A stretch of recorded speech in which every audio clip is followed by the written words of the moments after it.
because when you're gardening, it's like you're in your own space. Your thoughts go all the way. You're gardening, but your thoughts flash all these flashes together.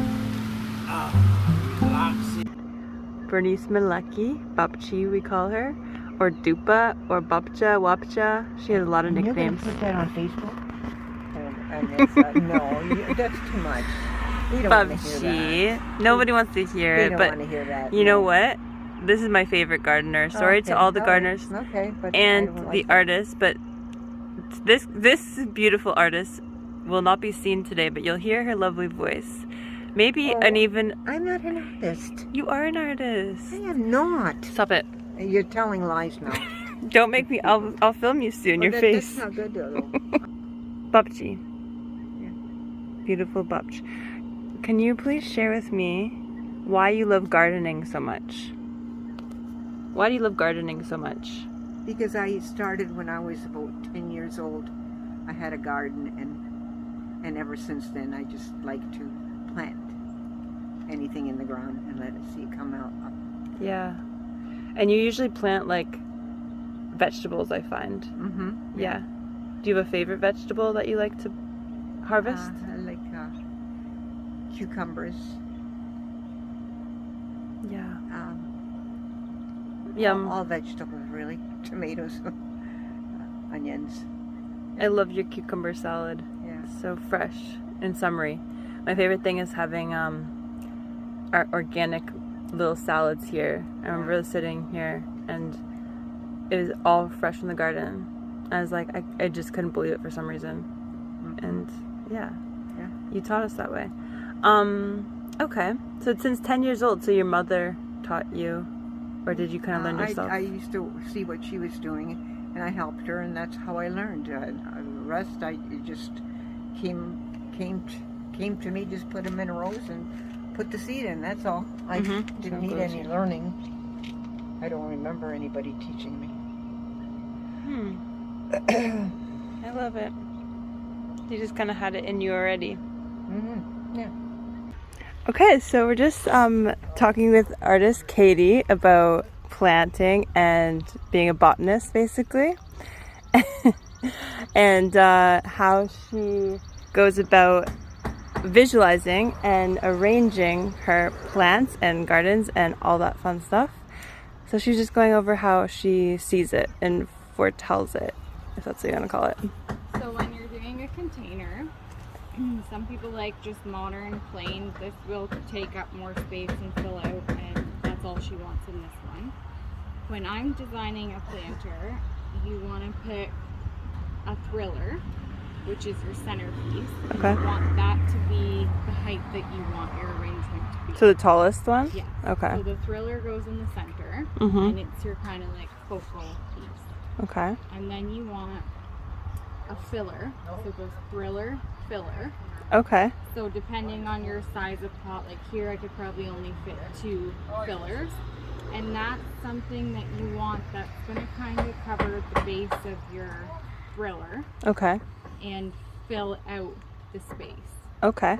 And then lastly, you want to plant your spillers. So thriller, filler, spiller. So a spiller would be like ivy or something? Like something that dragging? hangs, or Okay. sometimes it just kind of like takes up space okay. upward and outward, and it's just wispy, like pop of color. So if I was to not leave this modern and try to fill it out, I would use this as my filler. So this is called a coleus. Okay. And it would fill out like to this level all around. Okay. And then when you're picking your filler, I guess, as long as you told me. Mally. Mally. Hi, baby. would be these. So this will kind of droop down and go out, and then you have your spiller. Cool. Okay. Yeah. So this is the third level, and that's the spiller. This is the first Second level, yeah. Second level, third level. So Cool. Okay. Inspiring. So there's lots of different, obviously, choices for all three. Mhm. And you just gotta make sure you have the right sun location, whether it likes sun or shade.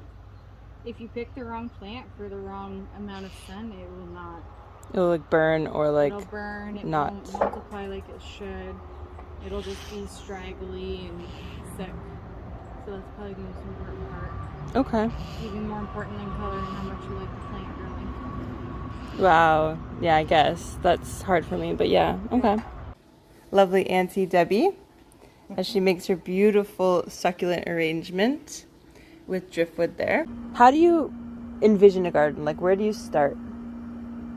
What do you do to start? At the end and at the, well, on the perimeter, like how long and how wide it is.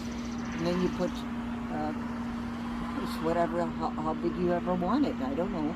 It depends how much land So you start around the perimeter and then work your way in? Well, it's perimeter. Yeah. It's the whole part of the garden. Around it, yeah. The width times the length. Yeah.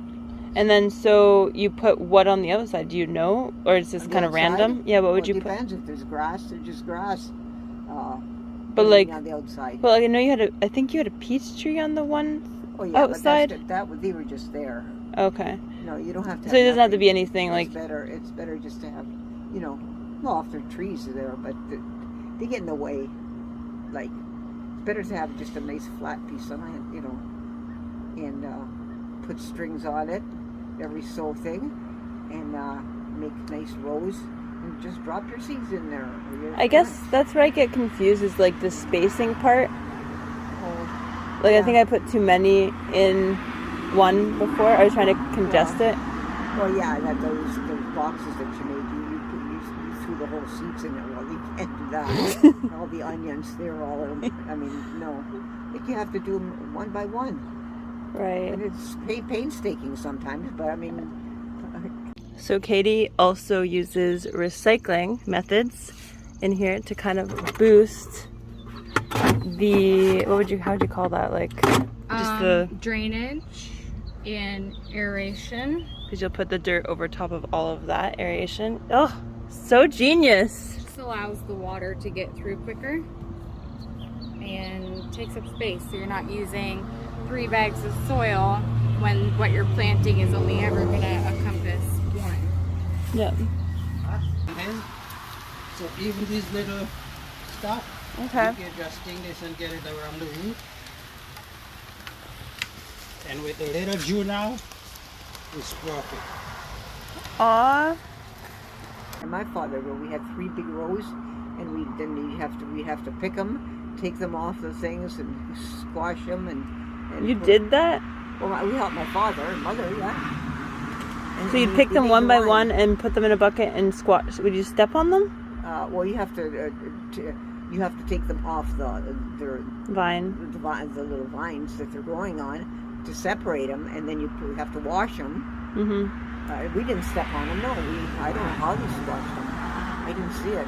Crazy. I can't believe you made his own wine. That's cool. That's what they do in Italy. This is the thing, you just slide through it to get disrupted. You don't mind if you cover it up, it's no problem because it's fine. So it will kind of die if it's like Yeah, off yeah. the root.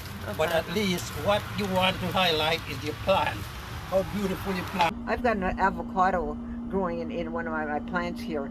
I think I stuck it in the wintertime sometime in my pot of flowers, and it's about this big. It's got Really? leaves at the top. Like a foot or bigger, 1.5 feet. But I don't want to take it out of there now because once I disturb the roots, it's not gonna regrow again. Like it's once you disturb it, like it's tight already in the ground, Yeah, so I'm just gonna leave it in there, see what happens. Yeah. If it grows, it grows. Because it will get eventually stronger roots and maybe you can transplant it, right? If it's okay. Yeah. Yeah, but at first I didn't know what it was. Like, I didn't know what it was growing there, and then now I remember. This is what you want your planting to look like. You want your roots reaching down into the new soil, as opposed to when you first take it out of the container, it is tightly wound Right. to the bottom of the container, and it will eventually search for dirt. But by doing this, you're just skipping a step. It's gonna root itself much faster. Cool. Yeah, help it out a little. I'm kind of using up plants that, like this one's sunburnt, so I'm trying to hide that without getting it too close.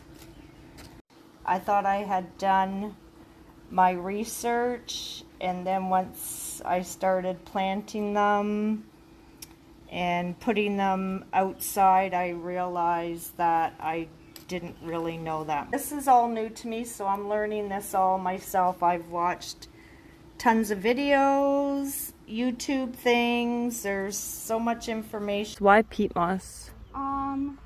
It's more organic matter than just soil. Okay. And it has a lot more aeration in it. It's not heavy like if you were to just put black earth in this, you would more than likely see root rot.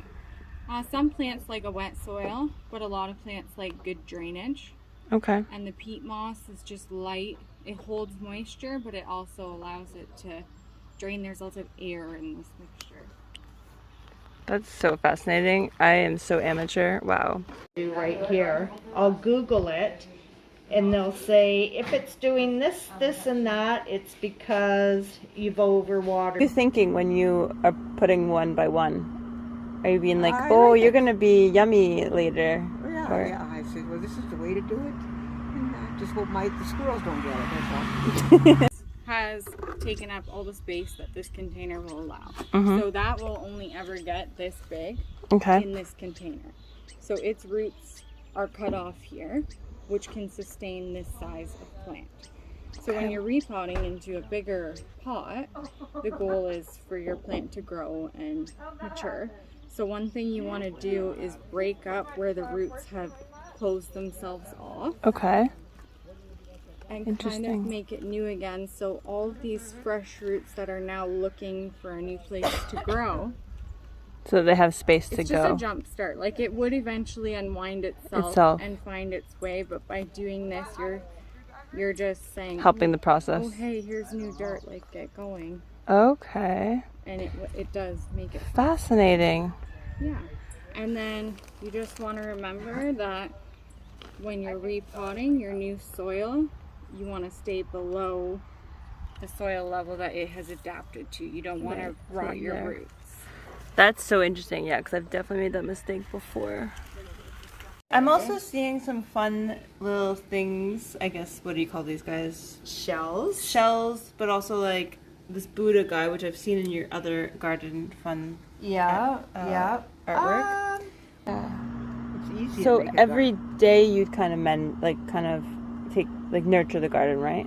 I felt like you were in your garden at least once a day, if not like 3 times a day. Sometimes if you clean your garden and hoe it all up and there's hardly any weeds, you can leave it for almost a week. Okay. You know, if it doesn't rain or that, the weeds aren't going to grow that fast.